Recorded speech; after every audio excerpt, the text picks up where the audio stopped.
You want to hear me? There you go. So we didn't have anything to report out from closed session to you folks. And so we're going to move on to our next item, which is 5.2.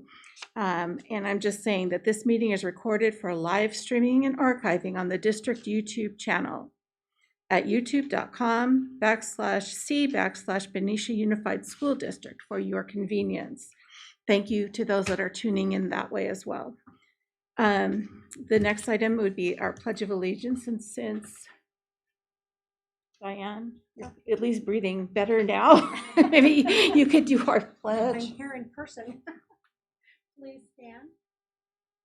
I pledge allegiance to the flag of the United States of America and to the republic for which it stands, one nation, under God, indivisible, with liberty and justice for all.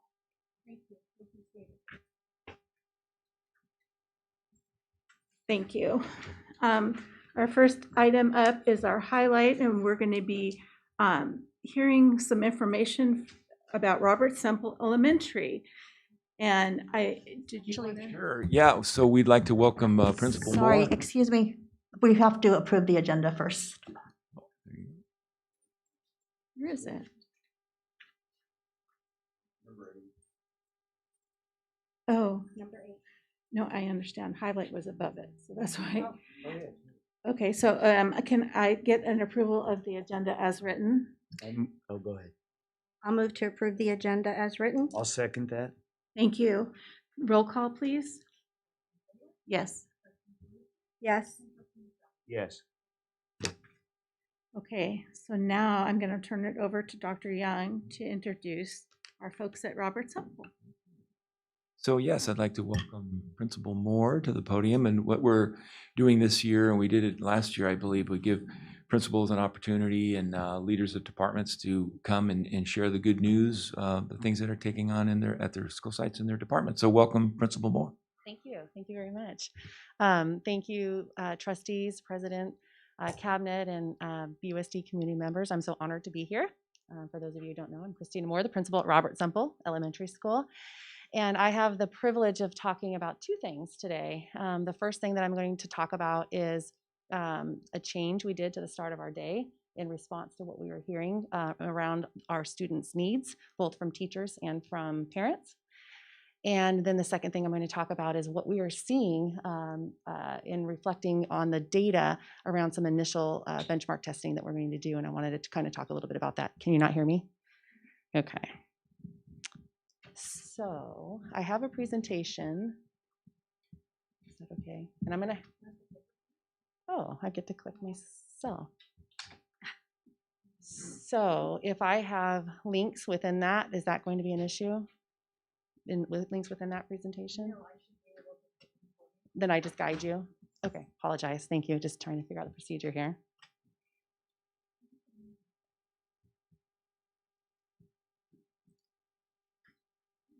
No problem. While that's getting set up, I just want you to know that it has been a whirlwind start to the school year, and I mean that in the most positive way. We are reaching and stretching and learning what we are capable of in ways we never knew possible. Our kids are so excited to be at school. Our teachers are equally matching that. Everyone's working so hard, and it's just so glorious to be back. It's glorious. Okay, so I put this presentation together and I titled it Embracing Change. And if you would, I can forward this, right? It's just a click, right? Did I turn it on? Sorry. Thanks, Georgina. Take 4. There we go. Okay. So we heard and we responded. Hybrid teaching staff, that's when we came back in the hybrid, inquired to me. One of the first things they said is, could we mimic the arrival procedures now for the 21-22 school year? And I thought long and hard, that's pretty big change. Tim has to approve of it, first of all. And what they were asking for was, because part of the agreement in coming back in person was that we had to be masked, we had to watch our social distancing, we could no longer cross over, all of these restrictions. And how do we do school like that? Well, in the hybrid, there was no more before school recess. You arrived to school, parents and everybody come onto campus, and students went out to the blacktop, threw their backpacks, and they were playing and having a ball. And what it did was it brought the energy level up so high. Well, in the hybrid, we open the gates, we welcome kids from the cars, and they go directly to the classroom. And we didn't really think much about that other than that's what was safe at the time. So then we heard, after being back in person and so much time in distance learning, from teachers and from parents, they inquired if we can have a focus on the social emotional needs of our students and really our staff as well for the 21-22 school year. So heard. Then I surveyed my entire teaching staff, because I felt if I was going to put myself in front of such a big change, like changing the start of our school day, I had to have everyone behind me. I could not leave one person behind. I had to have this change be 100%. And 100% of my teaching staff was in favor of what's called a warm welcome and a protected SEL time. So what is that? So we're piloting this now. And what we do is our school day starts at 8 o'clock. Generally, what we do is we open our gates at like 7:45. And like I said, kids are running in, backpacks everywhere. They're having a blast. It's this energy so high. At 7:50 now, we open our doors, our gates. Teachers are in the classroom, and they welcome kids for that 7:50 to 8 o'clock time. Their job at that time is to check in with every single kid, make eye contact. How are you doing? How's it going? How's your day? To kind of bring that temperature down. They go get themselves settled. 8 o'clock, the school bell rings, and kids are in what's called protected SEL time. So we say there is an emergency. There's blood or bone showing. Otherwise, I'm not going to call you. And the expectation is that they are doing second step curriculum, which is adopted by our school district, which is phenomenal. I'm going to show you a little bit of that in a minute. Some sort of yoga, mindfulness, checking in with students, circle time or family time, they call it. We are bringing that temperature down in the classroom, and it is just such a calm, cool start. So Georgina, if you wouldn't mind the RSE Warm Welcome survey. I surveyed my staff, and you're going to take the survey because, so you're going to take my word for it. How about that? Which is, if you want to go through, maybe I could just read the questions that I asked my staff. Has having students come directly to class, the warm welcome, rather than having a whole school recess, change the classroom environment, and how so? What are the expectations during warm welcome time in your classroom? The intent was to provide a calmer, softer start to the school. Are you finding this to be true? The first 20-30 minutes of school are protected. What are you doing during that time? What benefits are you seeing to this change for your students and for you as a teacher? And what supports do you need to ensure this time has the intended outcome? And you could pause there because the rest doesn't apply. Sort of doesn't apply. Every single one, and I wanted to show you this, every single one of the responses, 18 of 19 of my classroom teachers said calmer, quieter, peaceful, no static, ready to learn. Because what happens is, for those of you who are not classroom teachers, they are coming in, they're sweaty, they're mad because this person cutted him in line, he took my backpack, I had a pink mask, now it's black. I mean, it's just this my mom said I can't have this, and I forgot my lunch. You've done that all in that 10 minutes. And so when school starts, they're ready to learn. And so every single one of my teachers said, whatever we have to do to make this happen, please keep this. So they're even feeling calmer themselves. So, okay, next slide. So now the protected SEL time, that's the 8 to 8:30. What are they doing in a classroom? This is Kelly Brown's classroom. I did get permission. We put it out there, and not one parent said I could not show this. So on the left, you have skills for learning. And then on the right, Georgina, if you wouldn't mind clicking, this is a situation where Mrs. Brown is going through the skills of learning with the class. You left the class ball outside after recess. Gia, come on up. Excuse me. Yes? I left the class ball outside at recess. Would you like some help? All right, let's go look for it. Show it, but there was some role playing before that to get her to that point, because if you've ever worked at elementary school, they come flying, my ball, I left my ball, he's got my ball, it's blue, and this is just like teaching them how to interact in a calm way to get what you need and to keep that static down. Okay, if you wouldn't mind doing this one. Same class, and this is them learning. Attentoscopes on, tell me that you are ready to learn. All right, friends, remember our friend Impulsive Puppy? Say good morning, Puppy. Good morning, puppy. Puppy sometimes needs help remembering how to be a learner. Let's remind him. Repeat after me. Focus attention. Listen. Be assertive. Use self-talk. You tell Puppy you can do this. All right, Puppy's going to be watching today to see if you can put those attentoscopes on to help you ignore distractions. Nice job, friend. So these kids are 6. They're in 1st grade. This is their first real year of school. They have to learn how to interact. They have to learn how to assert themselves and get what they want in a calm, respectful manner. So this is just one of the first lessons. So, okay, now we're going to switch gears. That's how we start our day, and this is what we do during our day. So Robert Semple, taking your temperature, what does the data say? So we administered, like everyone else, the NWA map, which we are now calling our benchmark test, both in reading and math. All of our elementary principals' staff meetings are aligned. I knew that we were starting benchmark testing. We were not all the way through it yet, but I wanted to know, what were we seeing already? What are we looking at? And if you're not, I'm asking you, so now go look at it. So I decided to focus on math only, because I only had one staff meeting to talk to my staff about this. So I thought, what are some guiding questions that could really get us starting to think about data, talk about data? And my guiding questions are, and we're going to use these throughout the year. What are you seeing?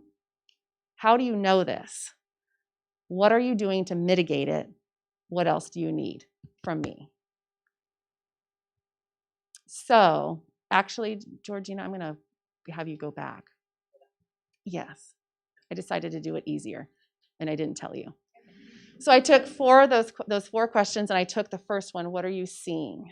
And so in TK, this is directly from what they wrote on these data sheets in breakout rooms. TK said, surprised that some know more than expected.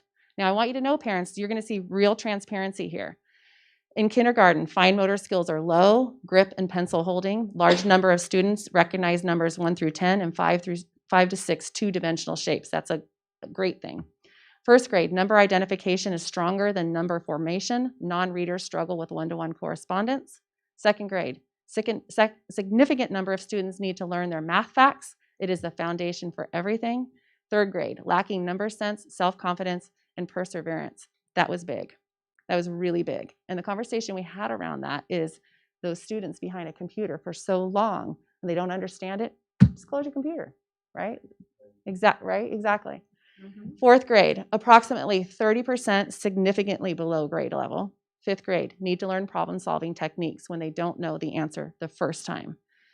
So, heavy, yes. But the beautiful thing is you have some experts in the classroom. So, what are we going to do to mitigate this? This is the hand we have been dealt. It can only go up, right? TK, time, lots of hands-on practice. Kindergarten, time and grace. They're learning how school works right now. 1st grade, small groups, working on routines, repetition. 2nd grade, diving into Imagine Math and a little competition. So you might see us bringing back some competition in math because it works.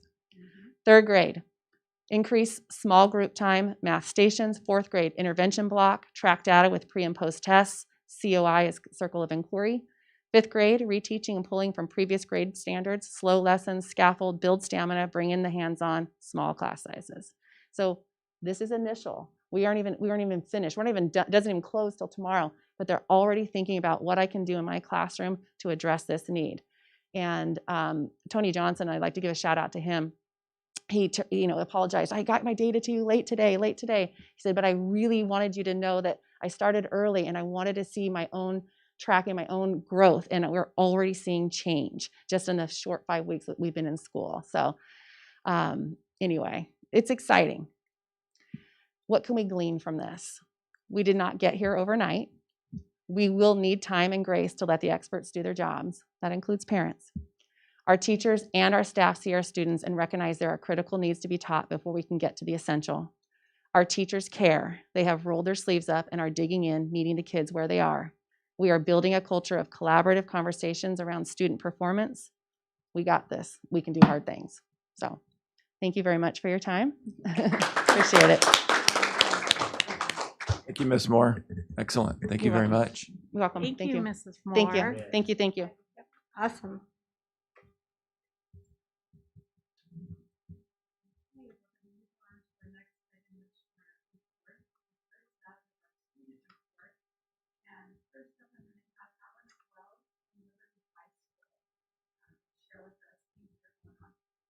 At Liberty. So, good evening, President Zeta, Superintendent Dr. Young, and fellow trustees and cabinet members. My name is Alice Wells, and I am from Liberty High School. First of all, we are off to a great start, and we would like to welcome all the new students that have joined our Liberty High School community. Last Friday, the school commemorated the 20th anniversary of 9/11 with a ribbon ceremony and a moment of silence. We made an American flag on the fence out of ribbon. Our art class has been working with the resident artist, Mr. Larney Fox, from Arts Benicia. We started working on self-portraits, which I'm involved with, and I like him so far, so. And several students have signed up for the annual coastal cleanup. A couple of my friends, but sadly I cannot go. And it will be taking place this Saturday on 9th Street Beach. We have our leadership class working on fun new monthly events. This week we will be having our advisory door competition. Our doors are all about who we are and what we are interested in. My class, for some reason, did Alice in Wonderland. So there's that. And at the end of the month, we will be having our first battle for the Talon. We will be competing in a series of academic, athletic, and artistic events. Whichever advisory wins the most points will get to keep Liberty, the eagle, for the month. So thank you and have a good evening. Thank you so much. Mr. Fox is actually a wonderful art teacher, so I'm sure you'll get a lot out of his class. All right, thank you. And did you have to leave at this time? Okay, you're welcome to go. Our next up is Allie Ballinger, our ASB president for Benicia High School. Hi, I'm actually Marie Marcus, and I am the vice president of I've got Benicia your Leadership. down here too. So okay, yes. great. So I'm actually going to be speaking first. So recently we had our blood drive on Monday, and it was successful. We had the maximum amount of signups, so it was a lot of blood. And then we had our football game on the 10th of September, where we commemorated 9/11 with a speech and a moment of silence, and our student section was red, white, and blue. And then tomorrow we were supposed to have a football game, but the other team, I believe, came down with COVID. So I believe they were looking for another team to scrimmage or to play, but I think it fell through. So our tailgate and our game for tomorrow are canceled, as far as I know. Oh, and tomorrow we are having our club fair at lunch. Thank you so much. Hello, I'm Alyssa Ballinger, and I am the ASB president at Benicia High School. I am going to fill you guys in on our new and upcoming business. On Monday, we opened homecoming bids, which is for our homecoming dance. And a bid is for somebody that does not go to Benicia High School, but is a high school student or has graduated from the high school and is under the age of, I believe it's 21 or 20. My apologies. We also are opening homecoming tickets. It was supposed to open yesterday. We are currently struggling with our website, which is quite new for us. We used to do in-person sales in the finance office. That's unavailable at the moment, so we're trying to work out the details with Ms. Sapp and try and get our tickets up correctly, because if you have an ASB card, you get in for $5 cheaper for each ticket. So we're working on that, and our homecoming week is currently planned for October 11th through October 16th. On Wednesday of homecoming week, we're planning to possibly do a movie night instead of carnival. because we can no longer have jumpies, which was a big advertisement for our carnival, which got a lot of families from the community to come, but we're unable to use those anymore. So we had to come up with an alternative. On Friday, we will be having an outside rally, which will be the first for us, but it'll be up on the football field. And we'll have a game, and we are no longer have at the traditional homecoming court. So we're planning a class competition, and hopefully it'll be successful. And then on Saturday, we also have an outside dance, which again is new. Everything is new, have to be outside. But that is going to take place in the quad. And that is all I have. Excellent. Thank you. Hopefully you'll get that computer up and running with your ticket sales. And We hope so. yeah. Wish you lots of luck. Thanks, girls. If you'd like to leave, you're welcome to do so. Thank you. You too. Thank you. All right. We're going to move on to our superintendent's report. So Dr. Young, you're up. Good evening, board, everybody who's able to join us tonight. A few items for you. I had an opportunity to speak at Rotary this week. They asked me to present and give an update to things going on in the school district.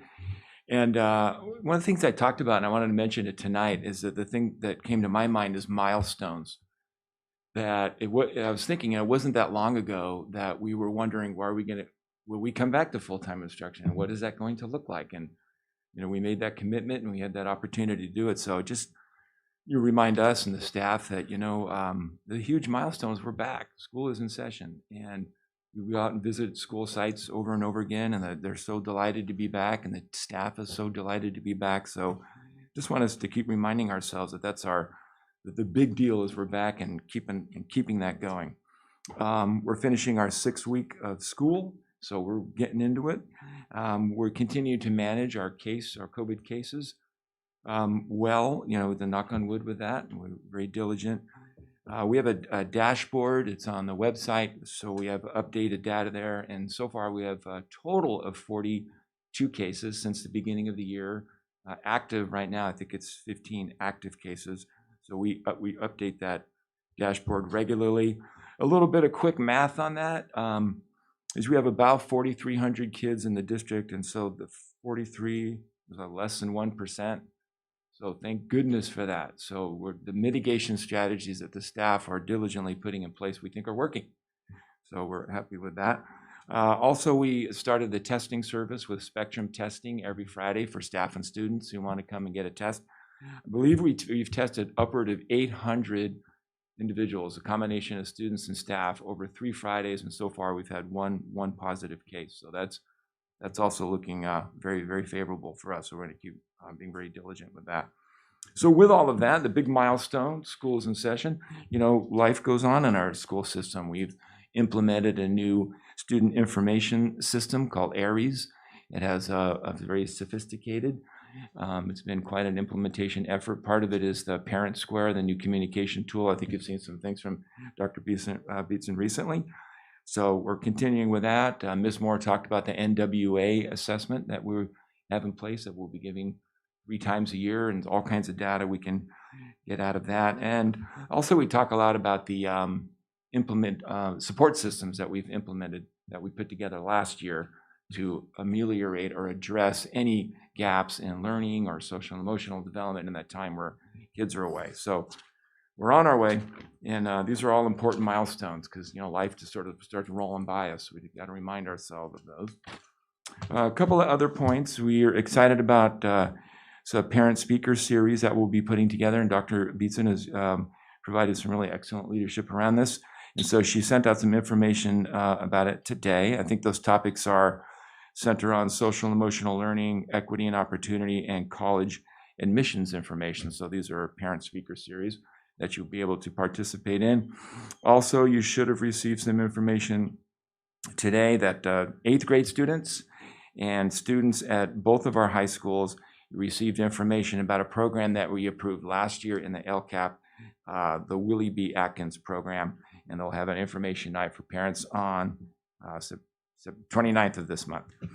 And then the last item, I think it was March of last year, there was an executive order from the Governor Brown's office giving more flexibility for school districts regarding how they run their board meetings, and that you're supposed to follow the Brown Act, which we do, But because a lot of the meetings, they were virtual, we were given more flexibility. So part of that executive order is that school districts transition back, and we're already there, back to in-person board meetings. And so with that, as we come back to this setting, the one additional change we'll be making is that public comment will now be in person. So if folks want to make public comment, we ask that you come and attend the board meeting and share your thoughts with us. So, and we'll remind folks about that as well when we get closer to the October 7th, right, Mr. Marcelli? Because I 7th, because I got that wrong in closed session. So we'll remind folks of that little minor change.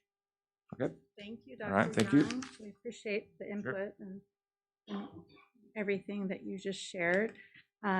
We're going to move on to board reports. Do any of my colleagues have anything that they would like to share? No? Of course. I'd actually just like to say thank you. I was really struggling at the last board meeting. I tend to be an asthmatic, and the smoke was really getting to me. So I want to say thank you to Mike. And Mike, our Mikey in the back, our amazing tech person. He had me on Zoom and on YouTube. It was pretty amazing. But I also want to say thank you to my trustee colleagues and to Dr. Young and your team. I mean, they had to do a little maneuvering and support so that I could take part in the board meeting. And I know it was a technological feat, and it definitely was nothing to do with my talent. But I truly appreciated that because it allowed me to engage and take part. So I just wanted to say thank you to everyone for that.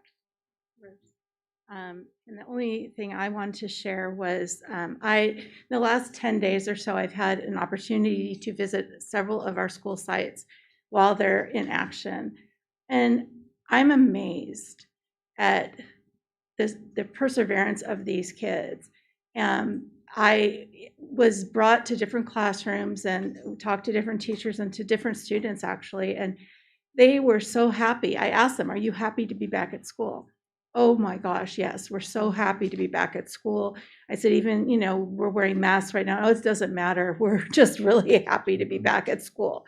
So I just, compliment them and their perseverance. And they were so engaged. Every class I walked into, they didn't know I was coming, but everyone I walked into, the kids were engaged with the teacher or working on a project and it was quiet. It's like you could go in there and not realize there's 30 kids in that classroom. It was nice and it was quiet and it felt relaxed and they're learning and it was a great experience. So I just want to commend all our teachers, our staff, everybody, our kids, parents. It's been a long time and it just overwhelmed my emotions to see it happen. So that's all I would like to say. Then we're going to move on to comments from members of the public. Okay. BUSD has moved to in-person board meetings. We ask that the members of the public who wish to attend, including those who wish to address the board, wear a mask at all times. For those who do not wish to attend the meeting but would like to submit a comment, we have opened the public comment voice line again. Comments can be submitted between 5 and 7 p.m. by calling 707-748-2787. One comment per person per item, limited to 3 minutes on the day of the meeting. I have 2 comments that are general comments, and then the rest of them are going to be, we're going to hear them during another item. So the first is Andrew Miller. Thank you.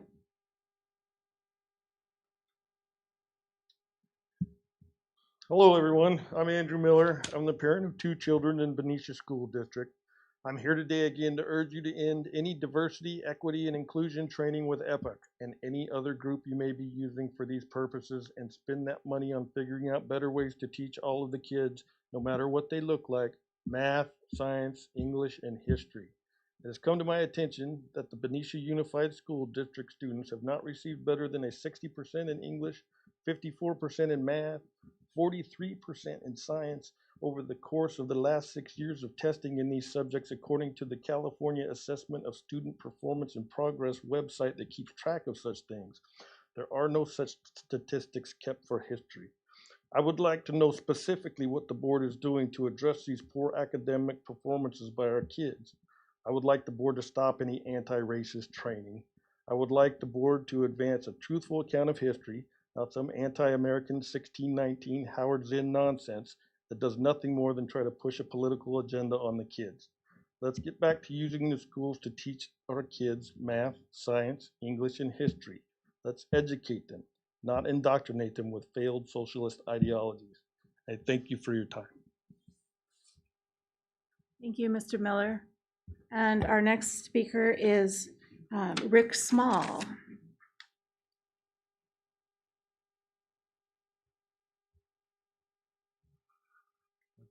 Board members, Rick Small. I am a business owner in town. I'm a police chaplain in town, and I'm a help out with the mentor coordinating for the middle school, high school, and Liberty High. I've been doing it for, this is my 20th year.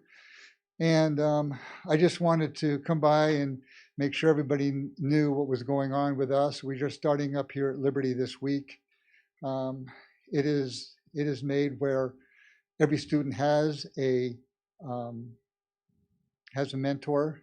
The high school, the Benicia High and middle school are on a referral basis. So if a counselor, teacher, or parent want their student to be involved, they ask for it, and then we set them up with a mentor. Perhaps you've seen a commercial on TV lately for Facebook group. It starts off with this young person typing into their phone. It says, feeling lost, help. And it's the first time I saw it, it was jaw-dropping because, and I'm going to be the last person to say that every student in the district is that way, but we can't ignore that there's a large group that are like that. They're feeling lost. And not that parents don't do a great job, but there are many times when a student needs someone else to talk to. So I just want to make sure that, and the mentors are not meant to replace psychologists or counselors. We're there to pick up the load. And you have, 1,200 students at the middle school and the high school and 60 here, a handful of counselors and psychs can't help everybody. So that's what we're here to do. We're here to pick up the load, to be adults who care. Whenever I meet with my boys, first thing I say is, I believe your generation has a lot to say. I'm just sorry my generation doesn't want to listen, but I'm here to listen. So I give all my mentors 3 pages of kind of some crazy questions to ask, icebreakers. And then after they get to know the kids for 3 or 4 months, the last question on there is, what do you believe your purpose is in life? Something to lead them outside the box and maybe help them open up to not be afraid to tell them what's going on in their hearts and their minds. So I just hope that we continue to have the support of the district and to make sure that we're also involved in the wellness center when they open up both the middle school and high school. So thank you for your time. Thank you, Mr. Small. And thank you for, did you say 20 or 25 years? Pardon me? Did you say you were involved at 20th year? So thank you for that. Appreciate it. Okay, we're going to move on to our next item. Let's see.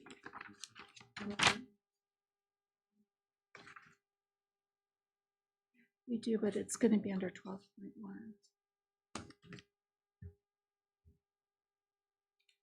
Yes, you're right. We do have several phone calls that came in. And again, as Dr. Young alluded to earlier, this is going to be the last time that we accept calls for public comment on the telephone to record. So if you could please play these public comments, I would appreciate it. Are these, I'm sorry, these are related to what? These are related, these are just general call-ins, just general. Oh, for 10. Public Item comment, 10. Okay. yes. I have 2 small children who attend Robert Semple Elementary School. I currently hold a co-chair board position titled Equity and Inclusion in our PTG, and I have been an active member in our LCAP committee for the past 3 years.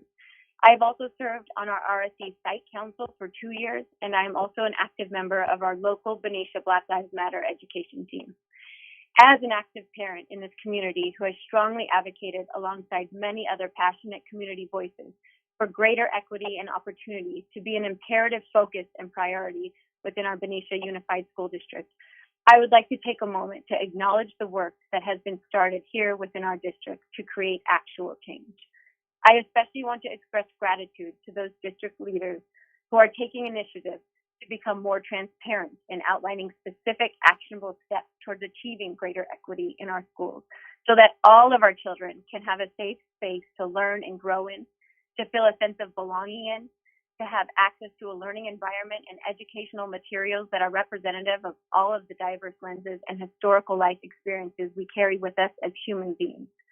I want to recognize the intentional work that the district has put in place surrounding equity and opportunity for all of our students and their families, such as providing periodic equity updates, hiring EPIC for ongoing equity consultation and support, providing ongoing equity professional development training and education for administrators, staff members, and teachers, scheduling facilitated parent community forums, prioritizing transparency and communication with the school community you serve, prioritizing the hiring of more highly qualified staff members from diverse backgrounds, adapting new and supplemental curriculum materials, and obtaining support from EPIC with developing a district-wide equity team. In order to create real systems change, many of us understand that it requires all of us to actively create these safe spaces to keep pushing forward through dialogue and communication, pushing forward through learning how to listen to one another as we speak our truth, pushing forward in learning how to respect the different lenses we all carry based on our backgrounds, cultures, and our unique experiences as human beings in this life, pushing forward in embracing the different perspectives and historical life experiences we all uniquely hold. It also requires elevating voices from our community members who have not been represented and who have been consistently underserved and undervalued. It is about creating a safe and equitable space for all of our children to feel that their voices matter and that their voices will not only be heard, but that they will be equally supported and valued in this community. I want to express gratitude for the intentional work that Dr. Beeson, Mrs. Bryce, Dr. Cush, Dr. Moss, Mrs. Grubbs, and those of you leaders, district leaders, who have demonstrated that you are dedicated and committed to doing this work and pushing our district forward in creating an equitable learning environment for all of our children to belong in and to succeed in as human beings. Thank you for beginning this imperative work, and thank you for making transparency a priority in how you are communicating the work you are doing around equity. Hello, my name is Heather Graves. I am a resident of Benicia. My grandchildren attend Benicia schools, and my children graduated from Benicia High.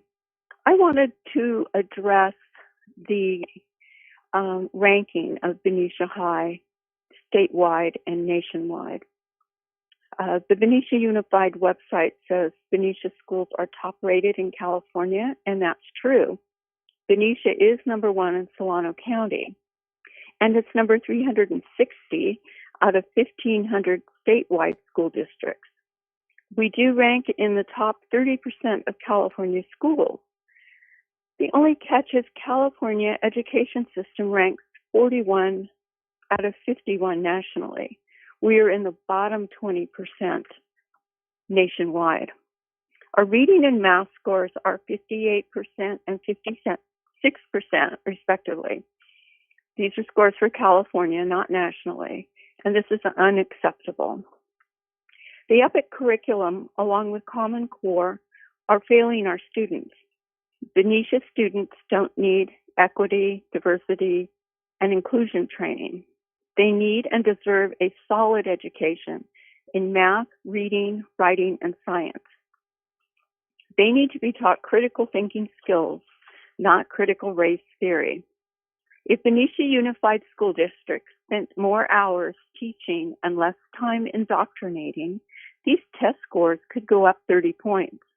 Our children, the students of Benicia, deserve the best teachers and an education based on curriculum, which will serve them as they become adults making their way through life. Please give them that, not a biased, watered down curriculum. Thank you very much. My name is Annette Balter, and I'm calling with an item that is not on the agenda. As a public health professional and a parent of a BHS student, I'm urging all of you to require COVID vaccinations for students age 12 plus, as well as the staff in the district. I know you've all received my email, but I was encouraged to leave a comment. There are COVID cases in every school in the district right now, and we know that a surge is coming this fall and winter just like it did last year, except the Delta variant is 8 times more likely to get an unvaccinated person sick. There is precedent in requiring vaccinations to attend public school, and I would argue that COVID is a higher priority issue than many of the other vaccinations that are required to attend public school right now. You don't have to wait for the state to recommend that you take this action.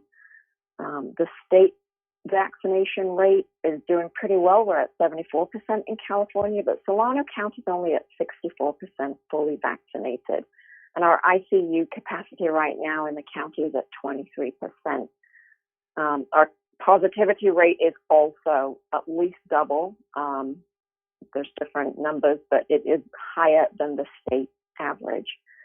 There's precedent in requiring vaccinations to attend public school. In addition, our University of California and our California State University systems, as well as the largest school district, LA School District, have taken actions to require vaccination. So this is not a radical action. Please do the right thing to protect the children in our district, the staff in our district, and the many unvaccinated members of our community, because there are people out there, including my neighbors, who have COVID and who won't be vaccinated until they're forced to. So please take action and help to stem the spread of this potentially deadly disease, and one that will certainly make our children sick. And I urge you to put the community and our kids' health first and take action to protect the health and safety of everyone in the district and in Benicia. Thanks so much. Hello, my name is Andrew Barrett. I am the father of 2 wonderful boys who attend Benicia Unified Elementary School, and I also am a teacher at Robert Temple. I am calling tonight to make you aware and hopefully advocate for the vacant STEAM position. Over the summer, because of promotion, the music teacher for 4th and 5th graders for all elementary sites was promoted to middle school, and we changed from having a music teacher to a STEAM position. So somebody was going to be hired to teach all 5 of the STEAM subjects across 4 elementary school sites. Unfortunately, that position has not been filled, and instead our 4th and 5th graders are either getting a substitute or no teacher at all. About half of the lessons so far, the substitute teacher at my site was unavailable, so teachers filled in and also lost their prep time, which of course then adversely affects teachers' planning for next week. And then when we did have a substitute teacher, even though everyone's trying their best, the lessons sometimes aren't as good as they possibly could be. They often are watching YouTube videos, or in one instance, kids built paper airplanes. So I am just strongly hoping and advocating on behalf of all of my students, as well as my own children, that we can address with absolute urgency and proactive approach to either reframe the STEAM position, to perhaps create just a standalone PE or music teacher position, and also evaluate who do we have in the district right now who could offer these lessons until we hire somebody. Because I would love to see, starting on Monday, we have a guaranteed hours in place, somebody who can be in front of these kids, who can provide high quality STEAM instruction, because coming off of a pandemic, these kids deserve the absolute best. I want them to get STEAM. I want them to get tech. I want them to get art. I want them to get music. I just want that to be guaranteed for all of our youth in the 4th and 5th grades. Thank you so much. Hi, my name is Krista Heredia. I am a parent of 2 current BUSD students and an adult child who attended Benicia Middle and Benicia High. I'm calling tonight with just a general comment. It's not regarding any specific item number. I'm calling actually to voice my support and gratitude for our district leadership and our board trustees. I know often when people call in these comments, we're complaining about something and we're asking you tough questions, or we're telling you something we don't like and we want you to change. So I just really feel like we are at a point where I need to call in and express gratitude to Dr. Beatson and Stephanie Rice and the team who's been in charge of a lot of the equity work that's happening right now within the district. To Dr. Gill, I want to say thank you to her too for your work in that matter. And I just want to say how happy I am and encouraged I am to have heard the last presentation on equity at the previous board meeting. Specifically, what you're doing, your future plans for curriculum audit, your staff professional development trainings through EPIC for your administrators and all your staff, the district-wide equity team that EPIC will be helping you form, the study sessions that your BUSD trustee board members will be taking part in. I know there's already been one, but I've heard there's future ones. I'm excited to hear about the EPIC facilitated community forums and your speaker series. And then I want to give a special thanks to Dr. Gill for everything she updated us on last time about hiring a more diverse staff, the recruitment efforts, the advertising efforts with universities and job fairs and advisor networks, and her collaboration with organizations such as AXA and CASA. And it sounds like really because of her efforts, Benicia is going to be a leader in the state of California in this matter of being intentional about hiring a diverse staff. So I just want to say thank you and express my gratitude. Equity is a really challenging subject to talk about. It can be very uncomfortable. I know there's been other parents who've called in and said, what are we talking about? Oh, my children have attended school here for years and there's never been a problem and we just sing kumbaya and everything's wonderful. But, I really appreciate that the staff has looked at stats and data, and we know that there's certain populations who are being underserved, and that we've listened to stories from students and parents, and not everybody is having that same good experience. So I just thank you so much for doing something about it. Equity is an issue, or inequity is an issue that we all inherited from prior generations. And I give you all my sincere thanks for being the generation of BUSD staff who may actually be in a position to do something about it. So you have my full support. And I just wanted to call and tell you thank you, and I hope that you keep going, and we're behind you. Thanks so much. Bye-bye. Hello, my name is Natalie Marie. I'm calling as a parent, grandparent, alumni of the Benicia School District. I attended Mary Farmer, Benicia Middle School, and Benicia High School. I am here to affirm as an alumni of 3 education institutions in the city, and as a person of color with my unique perspective in this matter. Several weeks ago, I attended a meeting, and in that meeting, I heard things that I know to be untrue. During my time as a student, I was fully educated on all aspects of history, both the good and the bad. If it were not for the Benicia school system, I would not have learned about the Trail of Tears. I would not have learned about Harriet Tubman. In middle school and high school, I had several teachers play the well-known movie series Roots about slavery in the U.S. Nor at any point in my education did I feel that any truth was being hidden from me, nor was any ugliness hidden from any other student despite the melanin in their skin. I'd like to add that this was more than 2 decades ago, so unless things have gone backwards and the school district has changed the way history is being taught, then I do not see any truth to any statements made about our schools not teaching the quote, ugly side of history to have any truth to them. What I witnessed at that meeting was a very well-organized, well-orchestrated attempt to rebrand critical race theory. This is a sad attempt to pull the wool over our eyes to tell us they wish to teach a watered-down version of CRT. If it walks like a duck and quacks like a duck, we all know what it is, so let's be real here. No matter the version, this is still CRT. As others have stated in the past, as well as I'm sure this evening, there is an issue with how our children are ranking on other subjects such as math, English, and science.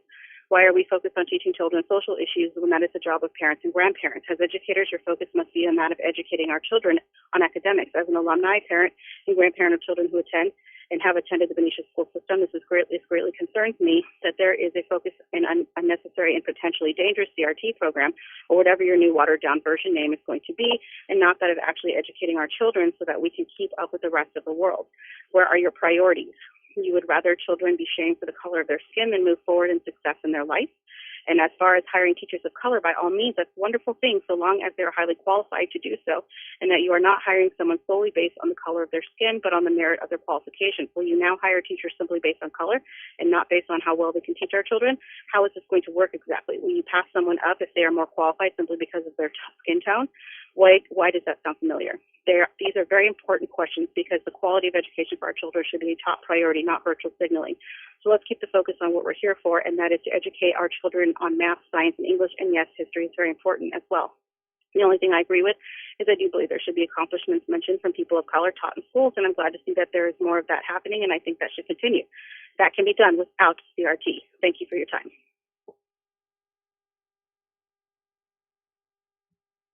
Okay, thank you for those that called in and for those that got up to speak this evening.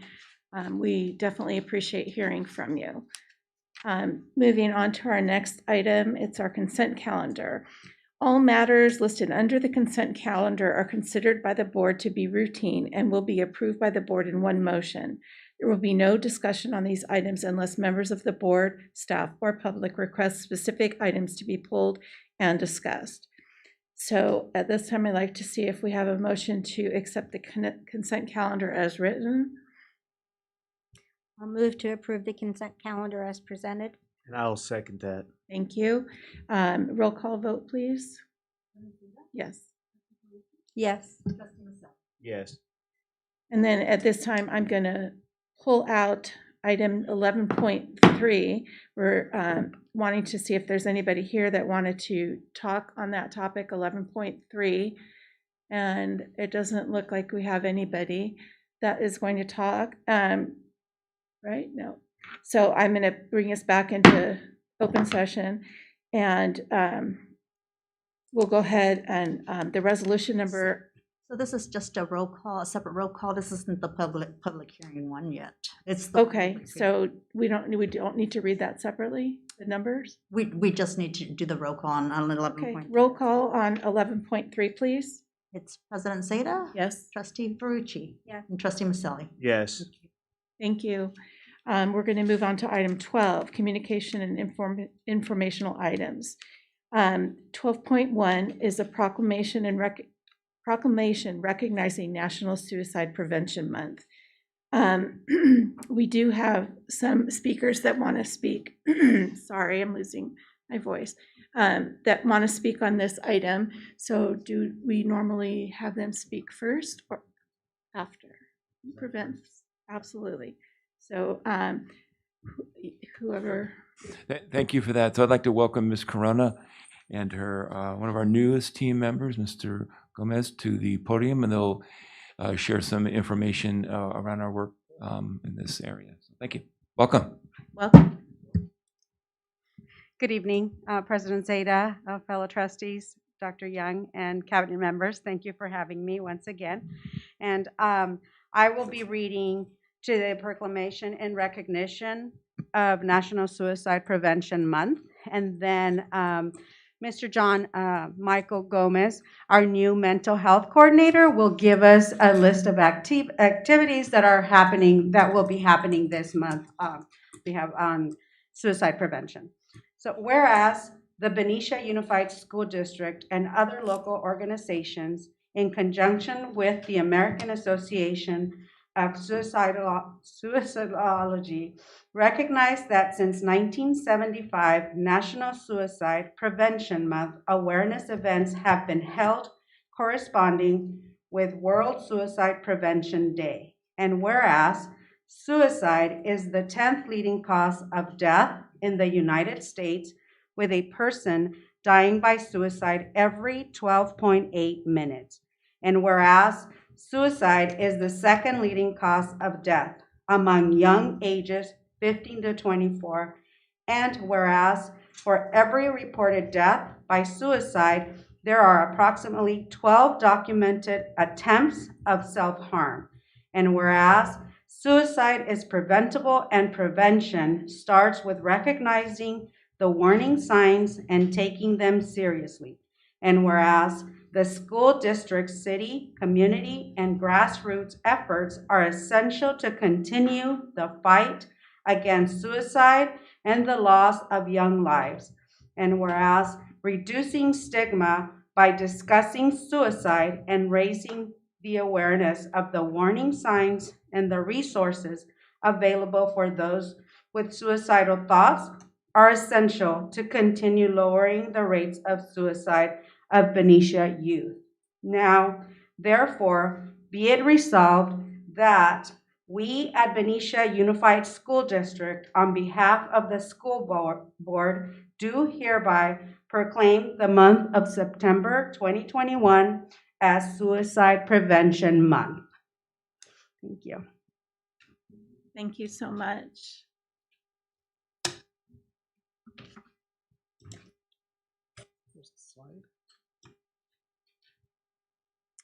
Good evening, trustees, board members, community members. Like Ms. Corona said, my name is John Michael Gomez. I'm the newest of the administrative team here, the new mental health coordinator, and I'm excited to be here, part of the school district and part of the community. So like Ms. Corona mentioned, these are our upcoming events. I'm going to kind of show you two different slides here, our short-term events that are talking about suicide awareness, and then our long-term events and our long-term plans.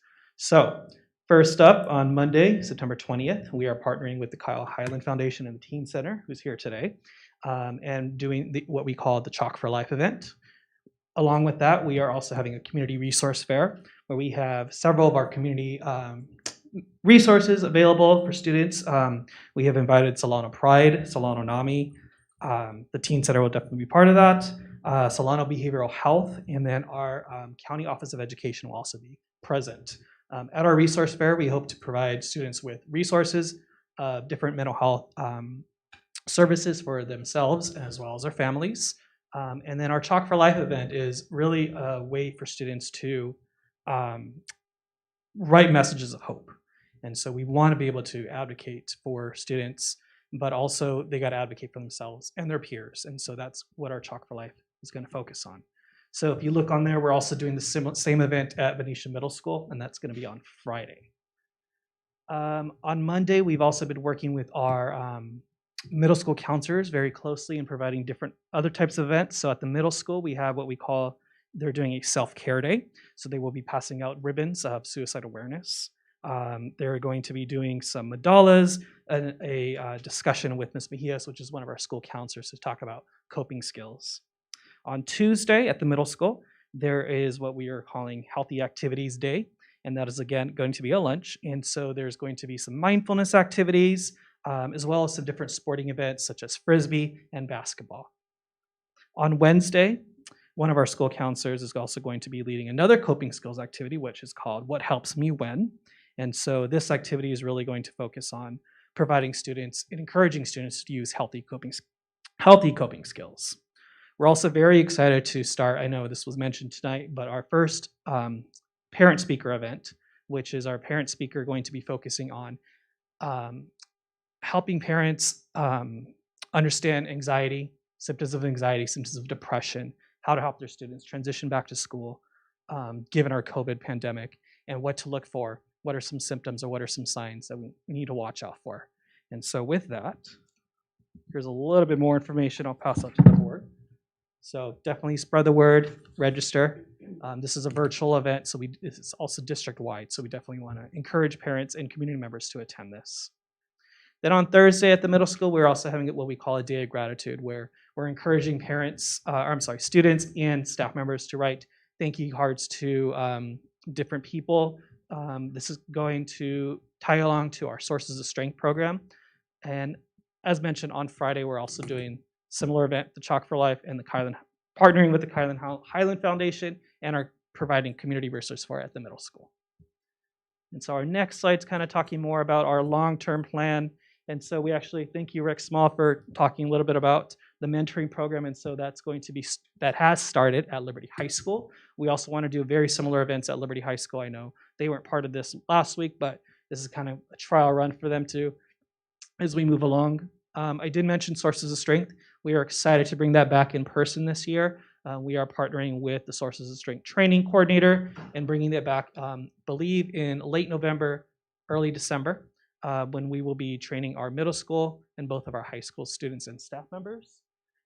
And then along with that, we're also excited to bring what we call the Signs of Suicide program. So it's also called SOS, but this is an evidence-based program that gives students more opportunity to talk about suicide. And that's something we want to break the stigma of. We want to break the stigma of mental health. And so we hope to do this at the middle school and both of the high schools. So, thank you. Thank you. Could I ask a question? Why, I'm just curious, I know you're new and welcome. I'm so pleased to meet you. The Sources of Strength, why are we so delayed in starting that? That was our earliest training that they can do was, I believe, mid-November. Okay. Yeah. Okay, thank you. I would love to have done it sooner, but that was when that was the soonest date that they had available. Okay. Yeah. Thank you. Mhm. Anybody else have any questions? No? Okay, thank you very much. Thank you. So at this time, I'm going to move on to, what? This is for 12.1. These are for 12.1. 12.1.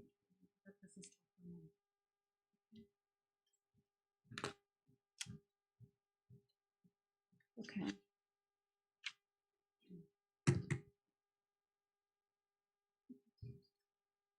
Oh, yeah, you're right. Okay, so at this time, I'm going to invite some speakers to speak at the podium. They have reached out and filled out a little blue card. And so the first up, if I could get Barbara Dravazzi to come up, thank you.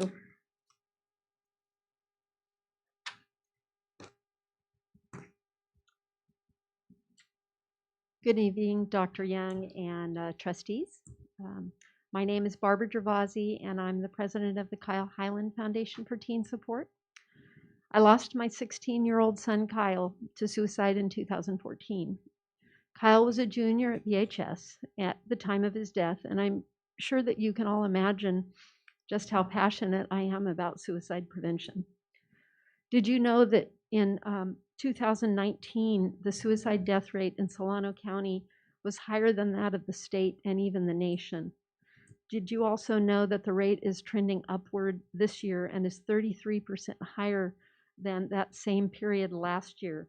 And for youth in Benicia, there is a similar concern as many continue to struggle with depression and suicidal ideation, as indicated by the results of the last California Healthy Kids survey in 2017 and 18.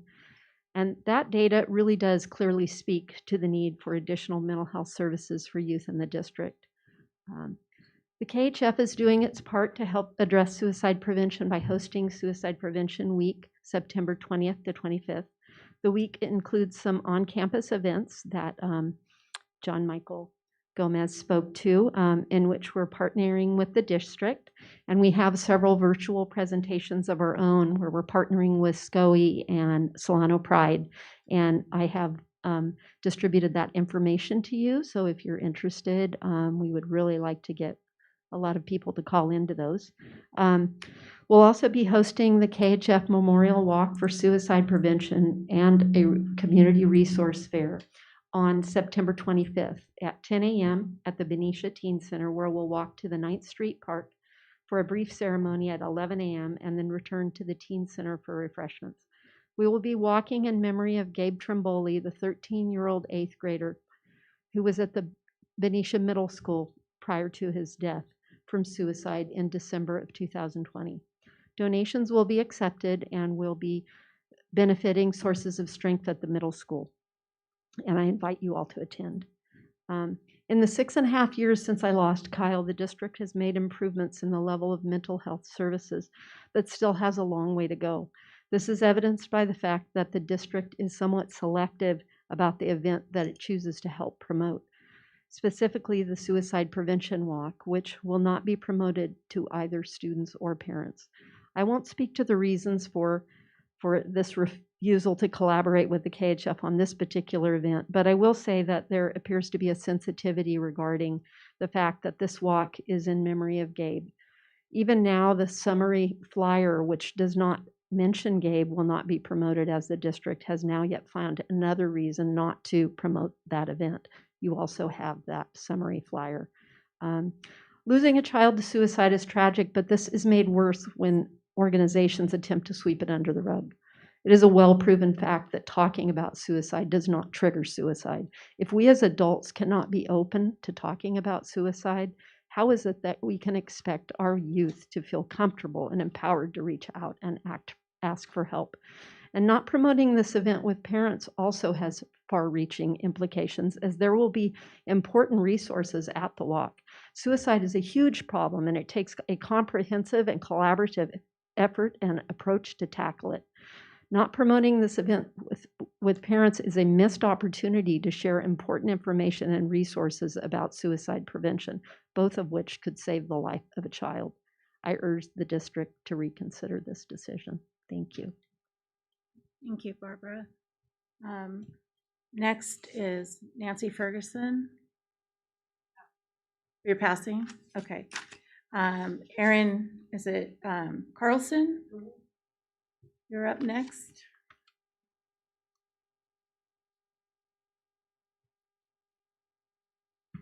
Never done this before. That's so okay. bear with me. We're all due. We're all new at some point. Just find that thing I wanted to show. Additional. Okay. So, hi. Thank you so much for allowing me to speak tonight. And I just wanted to let you know that my son Gabriel Trimboli was a student. I was gonna hold it together all day. He was a student here at Venetian Middle School. I can't read it. I can't even see it. We've been trying to put together this walk, and it's all really her. She's been doing everything. I'm just grateful that she's even thought about remembering my son, who's lost his life to suicide. And I'm being told that my son's photograph and his name will trigger other kids, and that's why he can't have his name be mentioned when it's promoted to children in the school district. Why? My son mattered. He mattered to me and my family. You, Leslie Beatson, you knew him personally. We were in your office every week dealing with his behavior and working with him. He was part of Second Step. We were doing so many things to try to help him. But it wasn't enough. And we're trying to help people in this district.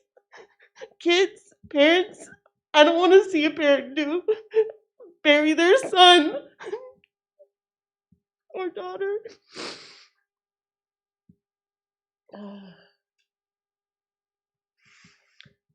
This is a post I made. This was on January 3rd. This was 4 days after I lost my son. I had learned that there was a kid posting memes, and they created a chat on Instagram. I'm not going to read it, but I'm sure you guys can see it. And if you don't, I'm happy to pass it. But he was bullied in his life and in his death. Bring awareness to the situation here. She lost her son 6.5 years ago, and I lost mine 6.5 months ago. Just do something about it. Help out. You have this. You're welcome to keep it. You're welcome to bring it back. It's fun. Thank you. Thank you, Erin. Very sorry for your loss. That's hard to. Okay. I have, Andrew Miller. Hi, I'm Andrew Miller. I'm not up here to complain this time. I just wanted to thank you guys for what you've started to do, and you guys and what you're doing and stuff. I've been through a lot of problems with this myself, and I'm glad to see that there's more being done about it. And I just wanted to mainly say that Ms. Mejia has been a godsend, and I wanted to give her a shout out. She's been really great in getting me the help, my family the help that we've needed through the school, and I really appreciate it. And I just wanted to let you guys know that. Thanks. Thank you. And we have a final comment. Jamie Ellsbrough Booth. I'm sorry. Broth. Good evening, Dr. Young and trustees. My name is Jamie Ills Booth. I'm the Youth Services Coordinator at Solano Pride Center. I'm also a member of the Solano County Suicide Prevention Committee. The Suicide Prevention Committee is where I met Barb, and we started partnering probably right around COVID hit. And during that partnership, we became involved with several other organizations that were trying to do something for youth that were struggling. I've been the Youth Services Coordinator at Solano Pride for 7 years, and every week I facilitate LGBT youth peer support groups. I have kids from all over, from Dixon, Benicia, Oakland.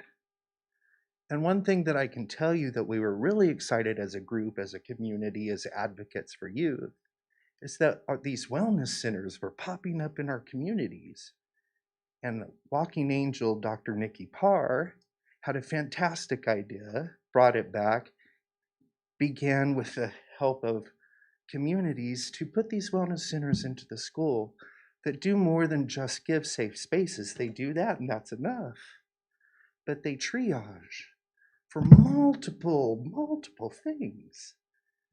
Commercially sexual exploitation of children, suicide.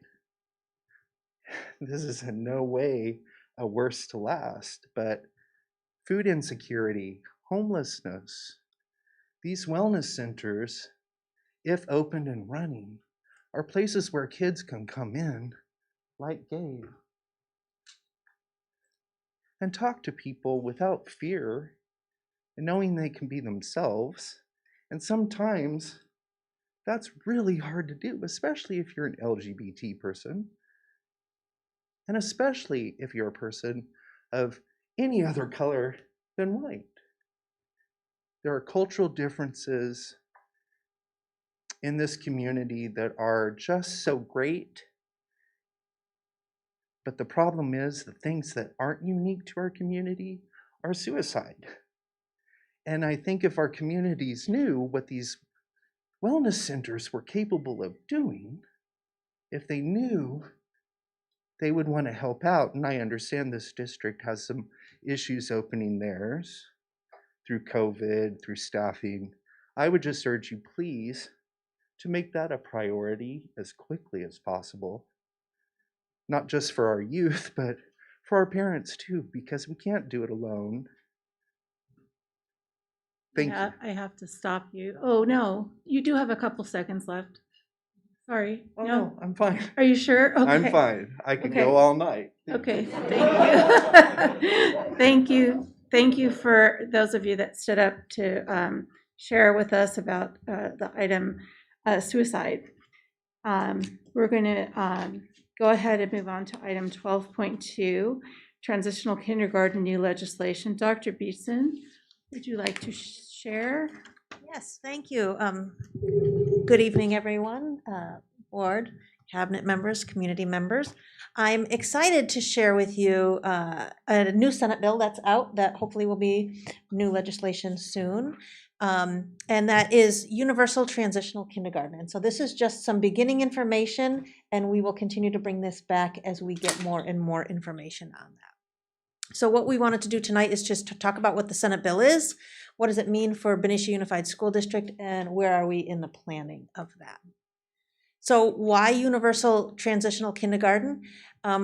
Research is showing that 90% of brain growth happens before kindergarten age. We know that at certain periods in children's lives, they have exponential growth, and that period right before kindergarten is one of them. Currently, California has almost 3 million children under the age of 5, and only 37% are enrolled in transitional kindergarten. and the state's subsidized preschool programs. And so a transitional kindergarten is sort of a bridge between preschool and kindergarten. And in California, they talk about it as a 2-year kindergarten program. And so we know the benefit of that, and we don't have tons of kids in the program. Now I have to turn to my slide here because I can't read that. So what is the new legislation, or the new Senate bill? What do we know about it now? Well, currently, transitional kindergarten is for children who turn 5 between September 2nd and December 2nd. And that went into effect several years ago. And so it's only students who turn 5 in those 3 months. Universal pre-K via TK, so that's what they're calling it, universal preschool, but it's going to be done through transitional kindergarten, will be for all 4-year-olds. And that will be phased in with a rolling, I think they're talking about 2 months each year, starting next year through the 25-26 school year. And so we needed to really get our brains around what does that mean for us. It's an excellent opportunity for our youth, but it does have some major impacts. One of the things that the Senate bill does say is that parents can continue to choose to come to TK as that month opens for their 4-year-old, or they can continue to choose a different preschool or childcare program. It's not mandatory like first grade is. What kind of curriculum will we use? Well, it is really a 2-year kindergarten program. It will have standards-based, but there's also a really big component that is child-centered, developmentally appropriate, and really about play-based learning. A lot of that social emotional learning, social skills, social interaction. And there's a combination of resources that will be the underpinnings of the program. So there's California Preschool Learning Foundations, preschool curriculum and frameworks, and then there's Kindergarten Common Core Standards. And so the TK program pulls from all of them. There will be some grant opportunities to help launch these because there may be some new facility needs and other kinds of things across the state that need to happen.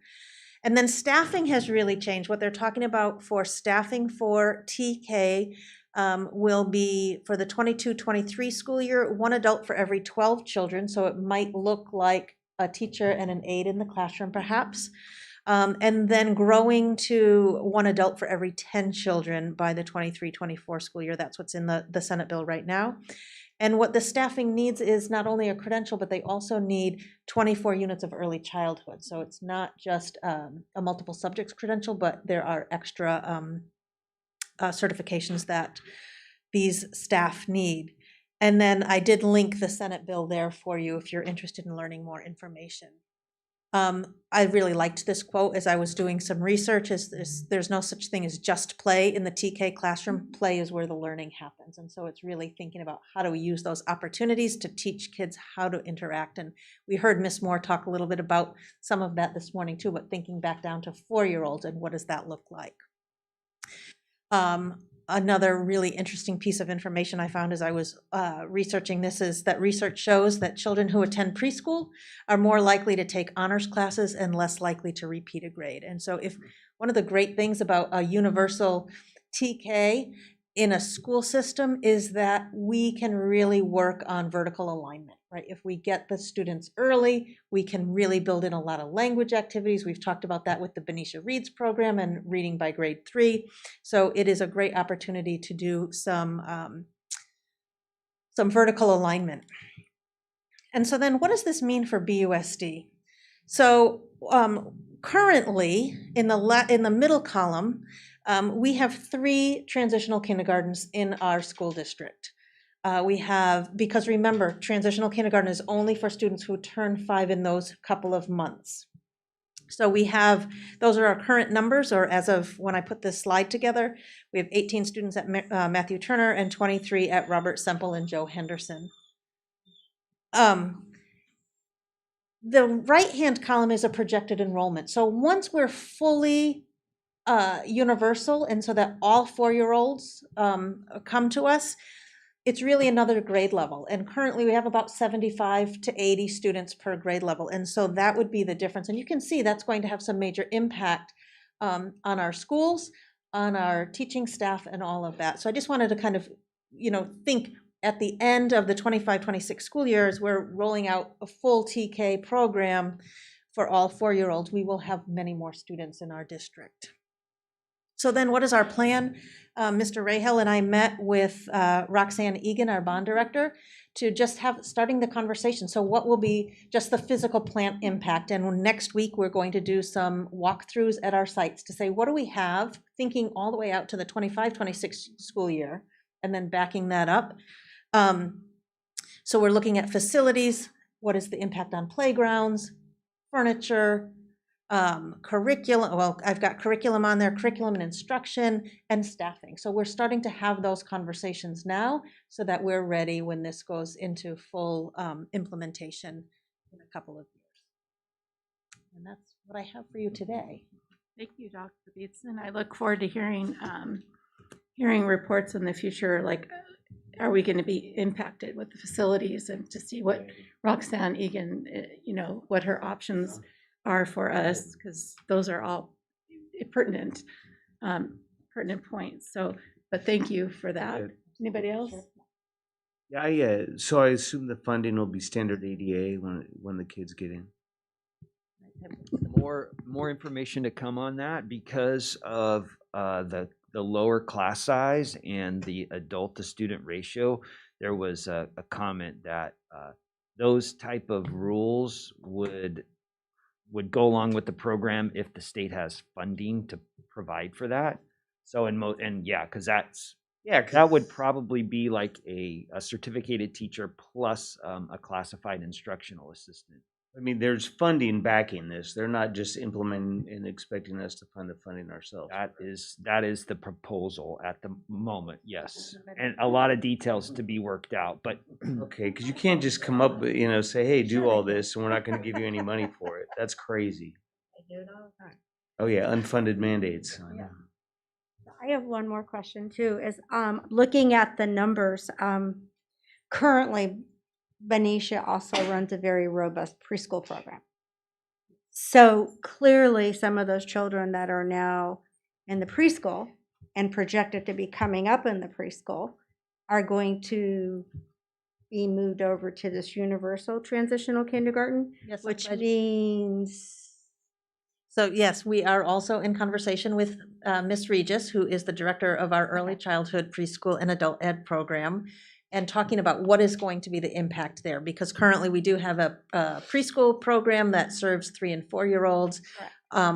Looking at, will we go to 2 and 3-year-olds as we scoop up the 4-year-olds into the TK program? And so we are absolutely having those conversations, and there's a lot of conversation just about making sure that we are communicating with our preschools in the district, because it is a partnership, and we know that preschool and pre-K, TK is so important, and so that we want to make sure that parents have all that in. So to dovetail on that, then, will parents have a choice? I can stay with preschool, or do they have to go universal TK? Do you mean a BUSD preschool? Yes. We have not gotten to that level of detail at this moment. And then the reality is, as we reduce our preschool enrollment, there are going to be those instructors that are schooled in child development. So there will be an overlap with employment as well, as I see. There could be, and I mean, one of the conversations that we're having with Ms. Regis is, would she take on 2-year-olds? So would she still have the same, hopefully, number of students, just scoop lower? Okay. And I'm not sure about credentialing. They would have the early childhood piece, but I think for TK, because it becomes part of the TK-12 program, they might need to have a multiple subject certificated credential as well. Okay. And so those are some details that we're still waiting to hear about. Details to follow. Okay, thank you. Yeah, I was reading this and I'm like, okay, we have this very solid program now. What's going to be the implication? Thank you, Dr. Beatson. Good questions. We look forward to hearing more information about this. We're going to now move on to item number 13, and we move on to 13.1, which is a public hearing. for resolution number 21-22-04 regarding sufficiency or insufficiency of instructional materials. At this point, I need to close the board meeting for a moment, and we are going to see if there's any public comment on this particular item. I have not received anything. Did you get? Open the public hearing. This is the first time I've done this, okay? Okay. Open public hearing. Are there any people that would like to discuss on this? Okay, so then I can close the public. Oh, I'm sorry. That's quite all right. Of course, not a Dr. problem. Beatson. So this is a yearly standing item that we need to do every year, which is to declare that we have provided the necessary textbooks and instructional materials to support this course of instruction. That includes several steps, reaching out to our sites to find out what materials they need, ordering them, receiving them, distributing them back out. In addition to that is posting the Williams Act in the classrooms and verifying that they are posted in every classroom. All that has been done. The one exception this year is because of COVID, lots of things are on back order. So we start our ordering in July when the POs open. We have a few sets of math books because we expanded our classroom teachers at the elementary school this year. And so we have some math books that we're still waiting on. They're supposed to be here tomorrow or Monday, but the orders did go in. We had almost everything here, but we are waiting on a few things that were back ordered. Okay, thank you. Any questions? There goes. Anyway, I'm gonna close the public And then open the board and meeting. open the board meeting back up. Sorry. Okay, so at this time, we'd like to, do I have a motion on the floor to accept this public hearing, resolution To 21? approve the resolution number 21-22-04. And I will Thank you. second that. Thank you. President Seda. Trustee Tsuruki. Yes. And Trustee Michelle. Yes. Thank you. Okay, now we're staying in. We're not moving. Okay. All right. The next item is 13.2, consideration and approval of the 2020-2021 unaudited actuals financial report with the 2021-2022 budget for the Benicia Unified School District. And Mr. Rayhill. Yes, good evening. We have this item for your action tonight to approve the 2020-21 unaudited actual financial report along with the updated 21-22 budget.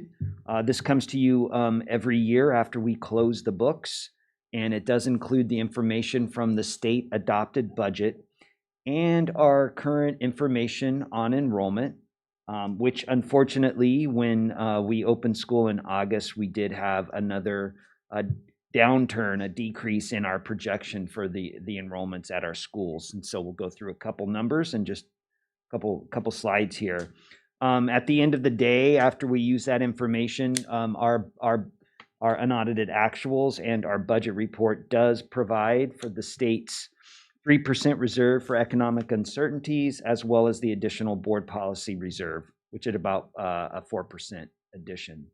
So this report comes with a positive certification for our 2021 unaudited actuals and our 21-22 budget.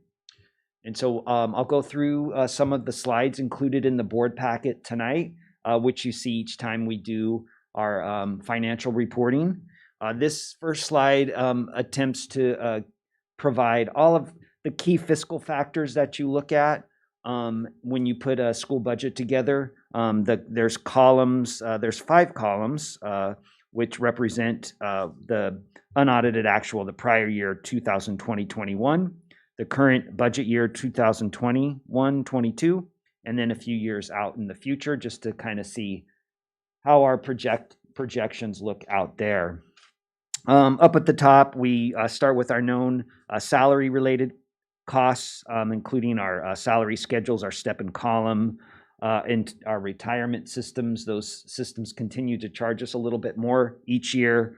as well as in the current budget year, our unemployment rate went up, somewhat related to the COVID pandemic and all of the unemployment that occurred along with that. We did see a positive change for our workers' compensation in the 21-22 school year. So we take those into account into our current budget and into the outer years. In the middle section there, number 2, we look at other revenues, and the big thing right now are the one-time federal and state COVID-related funds. So the feds and the state has stepped up to provide us some one-time funds, which Dr. Beatson has partnered with all of our school groups, parent groups, to put our LCAP together, which includes not only the LCFF funds, but those COVID funds as well for the 21-22 year. Dr. Beatson will be has already started the process about putting plans together for those one-time funds that are listed there in the 22-23 year. So those will be coming back to you probably sooner rather than later. The next big thing is we get most of our money based on our students attending school, and so not just by enrolling in school, but by attending. And due to the COVID pandemic this year, they held us harmless, so they're not going to take money away from us for our decline in enrollment and related attendance. But that kicks back into gear in 22-23. So we're watching that really closely. In that third section, you can kind of scan your eyes across the columns, and you can see a bunch of negatives there on that first line, how student enrollment is declining. And this 21-22 year, it's a big one at 156 students less. And that's what we have on the books right now. So there was a significant lower than expected number at the kindergarten level. And so now that we have about a month of school, we're going to be diving into some more detail with the principals and figuring out, exactly what might have happened, or if Benicia, like the rest of the state of California, we are declining, and this was one of those years where it really hit us. So we're monitoring that closely, and using those projections for now. And as the months go on, and we open up in the future, we obviously update the enrollment for each financial report. A quick note is that we do get a little bit of a bump for our student population in that unduplicated count for English learners and foster youth and those enrolled in our free and reduced meal program. So that's about 25%. As our enrollment changes, we take a look at our staffing.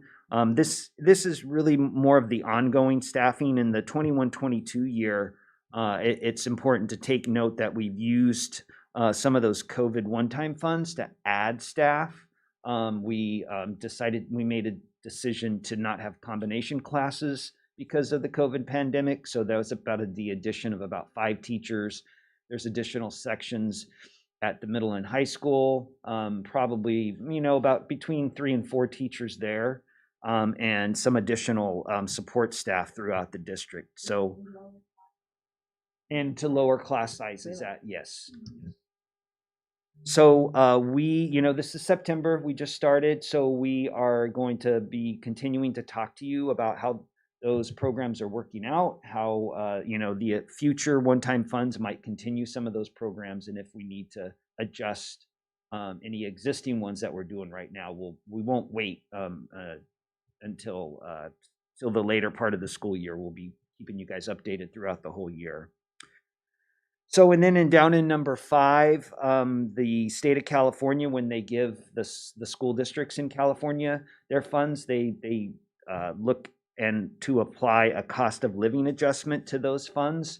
And unlike 10 years ago, or when we had the Great Recession, we were all afraid when COVID came that we would have another type of Great Recession in California, but it really didn't happen financially, at least at the state level, and the fundings provided to the agencies.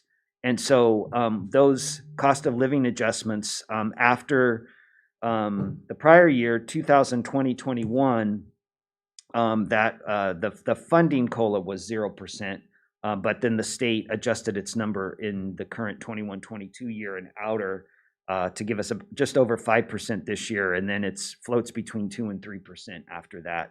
Again, those outer years will change as the months go on.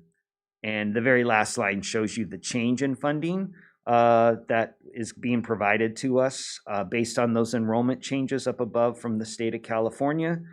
And of note, in the 22-23 year, it's a 1.5 negative right now because of that big enrollment decline that's going to hit us next year. So we'll continue to monitor that closely. I'll just go through a couple pie charts, or the next one is just a reminder of our retirement pension costs for our employees based on how those programs are requiring us to deposit some additional amounts into them. So we're tracking that closely. And we go to the next chart, which is a pie chart for our revenues at $52.9 million. And that biggest blue section there is our local control funding formula. That's the funds that the state of California gives to school districts based on student attendance. So that is 77%, and then the supplemental bump is about another 4% of our revenues, along with some for some other state and other federal revenues. As we then compare those revenues to our expenditures are budgeted at $54.1 million. And the reason that they are more than our revenues is because we have some carryovers from the prior year that get spent in the current year. And so when we actually spend them, that's how we report those out. And so as we look at those total expenditures with carryovers, the majority of our expenditures is spent on our salaries and benefits for the folks that we hire to provide the services. At the end of the day, on the last pie chart here, which kind of summarizes it up, it shows that our district has a projected fund balance of the 13.9, which provides for the required reserves as well as carryovers, and for our one-time funds and our restricted programs. I think with that, the rest of the information, we can go through it, but it's in your packet. It talks about basically, the monitoring the enrollment into the future, reasons why districts maintain the reserve, and then the last piece in this one does have the historical operations and fund balance back to 08-09. So I can go ahead to the PowerPoint and just talk through a couple highlights and some next steps. And we basically, I mentioned earlier, the first one, if it can get blown up there, it just lets us know that we do have a positive financial certification based on our state adopted budget using that local control funding formula. And on the next page there, also maintaining that 3% reserve. In the board packet on the next slide, we are just reminded that we get most of our money from the local control funding formula. It's about $9,000, or it is $9,617 per kid per student, including that base grant plus a 20% increase for the supplemental piece.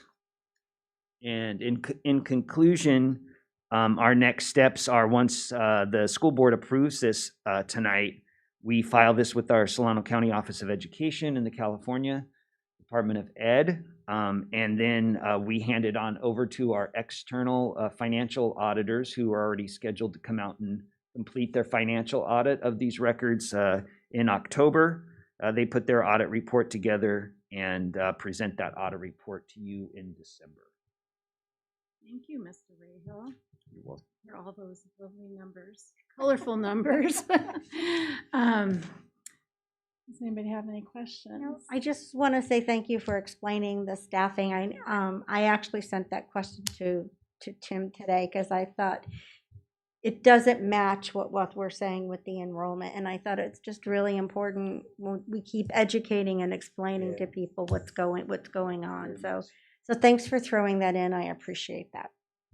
So, and thanks for the dance you do to keep us. Let's get overwhelming. All right, so at this time, do I have a motion for 13.2? I'd like to move to approve our budget, Unaudited. the unaudited actual financial report as presented tonight. I'd like to second that. Thank you. Can we get a roll call vote, please? President Seda. Yes. Trustee Ferrucci. Yes. And Trustee Maselli. Yes. Okay, thank you. Next item is 13.3, consideration and approval of a new job description for Assistant Director of Health Services. Dr. Gill. Good evening, Board President, Trustees, Dr. Young, and Cabinet and community members. So as we know that since March 2020, we have been dealing with COVID and lots of other things, all the duties and everything that has come. Our wonderful only nurse in the district, which is pretty amazing how she does this job by herself, being the only nurse for 4,300 plus students. And she has been actually doing this amazing job. I mean, without complaining ever, it's just amazing. But we do know that we have been asking her to do a lot more work than she's typically is in her job description. Not only for COVID only and for other things as well. We also have noticed that she is only scheduled to work 205 days, but we typically contact her over the summer, so she ends up working more days anyway. So our request is to change her job and job description to an assistant director from coordinator, and obviously that will also impact the number of days and her salary as well, which is attached to this board agenda. To allow her to continue doing the work she is doing and also doing the additional duties that needs to be fulfilled. Thank you. It's long overdue. She's been an amazing asset to our district. Thank you. Thank you.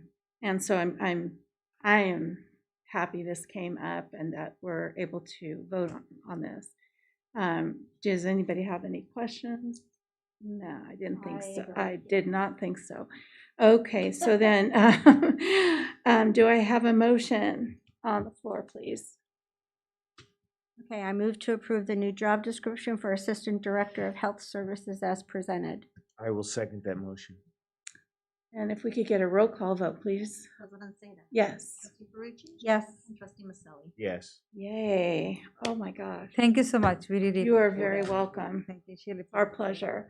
And at this time, we have reached the end of our agenda, and I want to thank everybody for being here or being out there watching.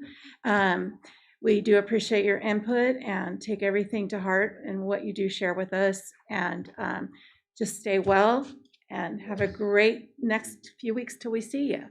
Bye now. And I'm calling